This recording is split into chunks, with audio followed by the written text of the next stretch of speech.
आज बरगड़ गस्त अवसर में ओडिशा सरकार अर्थ विभाग प्रमुख सचिव शाश्वत मिश्र आसी सरकारी योजना गुड़िकर ग्राउंड जीरो रे तदंत करिसेंती।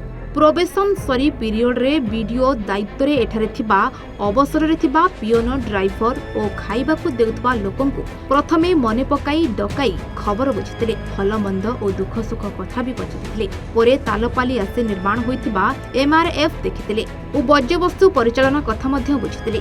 तालपाली गोष्ठी स्वास्थ्य केन्द्र परिदर्शन रे आसी विभिन्न कथा पचारिथिले। उपस्थित महिला रोगी मानकु सुभद्र योजनार टंका किए किए पाइछंती पचारिबा सहित जेउमाने पाई नाहांती दुईटी पर्याय रे पाई परिबे बोली कहथिले।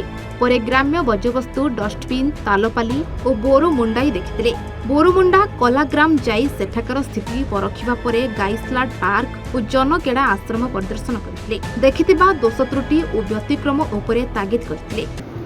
आज आसिक विभिन्न सरकारी योजना तदारख कलु हॉस्पिटल को आरंभ करी हमर anganwadi veterinary assistant surgeon office LI office तब विभिन्न प्रोजेक्ट जो आमर चली स्वच्छतार जो अभियान सब चली बैंक जो ग्राहक सेवा केंद्र प्लस सीएसपी प्लस बोली जो योजना चली सहीटा तेनाली बहुत जिन आम देखिलु आते जिन भल चली जिन त्रुटि विच्युति रही तेणु सहीटा आम ऑफिसर मानू तागिद करूँ एवं जो टी आमर गाइडलाइन तरफ गाइडलाइन टी इम्प्रूवमेंट दरकार से भी आम पॉलिसी मेकिंग जो डिपार्टमेंट सहित कथबार्ता करूँ गाइडलाइन कौटी बदलैले जदि स्कीमटा टी भल भाव इम्प्लीमेंट हो पार तेणु ये सब जिन देखा देखी करी आम रिपोर्ट राज्य सरकार को दबु। गाइसलाटर विनायक प्रसाद गुरुंग रिपोर्ट A1 ओडिशा।